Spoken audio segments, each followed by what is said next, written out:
बात भूपेंद्र हुड्डा जी कर रहे हैं, तो ये तो मैं समझता हूँ कि वो शायद अब बहक रहे हैं। ये दुर्भाग्य की बात है कि भाई पहली बार विपक्ष का नेता ये चुन नहीं पाए, तो ये तो कांग्रेस का कल्चर सदन में भी दिखाई दिया, क्योंकि जैसे चुनाव में दिखाई दिया था, जैसे उनके व्यवहार में दिखाई दिया था, वही सदन में दिखाई दिया कि पहली बार उन्होंने अपना अपोजिशन का लीडर तय नहीं कर पाए। पता नहीं उनके सपने में मुंगेरी लाल के हसीन सपने कहाँ देख रहे हैं। ये तो सपनों की बात हुई। जब ईवीएम से सारे, जब ये 37 लोग चुन के आए कांग्रेस के, वहाँ ईवीएम ठीक थी। जहाँ 58 लोग चुन के आए वहाँ ईवीएम खराब थी। ईवीएम तो सब जगह ही एक थी, एक ही कंपनी की थी। अब बेचारे किस पे इल्ज़ाम लगाएंगे? जनता पे तो लगा नहीं सकते, क्योंकि जनता ने तो मैंडेट दे दिया जिसको देना था। अब वो किसी पर तो लगाएंगे ना, अपनी जेब में डालेंगे। रेवाड़ी में भाजपा के विधायक लक्ष्मण सिंह यादव ने कांग्रेस पर तंज कसते हुए कहा है कि कांग्रेस का कल्चर एक बार फिर विधानसभा में दिखाई दिया है। चुनाव और व्यवहार में दिखाई देने वाला उनका कल्चर सदन में दिखाई दिया है। दुर्भाग्यपूर्ण बात, कांग्रेस विपक्ष का नेता चुन नहीं पाई।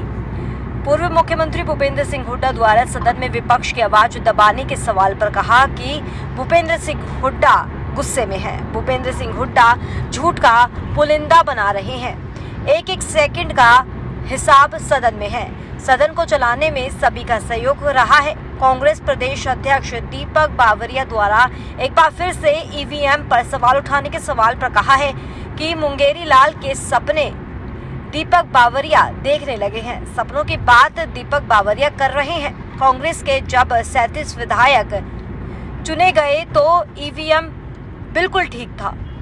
बावरिया जी एक ही कंपनी में ईवीएम थी और ऐसे बयान देकर अपनी झेप मिटा रहे हैं। दीपक बावरिया रेवाड़ी के पीडब्ल्यूडी रेस्ट हाउस में बातचीत कर रहे थे। देखिए, ये तो विपक्ष के पास, मैं तो हर बार कहता हूँ, झूठ की पुलिंदा नहीं मानना चाहिए। ये सब चीज़ें ना एक एक सेकंड का रिकॉर्ड सदन में होता है। उनको बताया गया इतना अपोजिशन को समय दिया गया, इतना पोजीशन को समय दिया गया, इतनी देर ये बोले हैं, इतनी देर ये बोले हैं, सब का रिकॉर्ड है वहाँ। तो जब सब चीज़ों का रिकॉर्ड है, उसके बावजूद भी अगर इस तरह की बात भूपेंद्र हुड्डा जी कर रहे हैं, तो ये तो मैं समझता हूँ कि वो शायद अब बहक रहे हैं, क्योंकि फ्रस्ट्रेशन है। तो इसलिए उनको ऐसा नहीं सोचना चाहिए।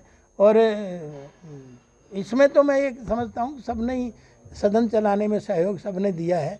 ये एक दुर्भाग्य की बात है कि भाई पहली बार विपक्ष का नेता ये चुन नहीं पाए, तो ये तो कांग्रेस का कल्चर सदन में भी दिखाई दिया, क्योंकि जैसे चुनाव में दिखाई दिया था, जैसे उनके व्यवहार में दिखाई दिया था, वही सदन में दिखाई दिया कि पहली बार उन्होंने अपना अपोजिशन का लीडर तय नहीं कर पाए।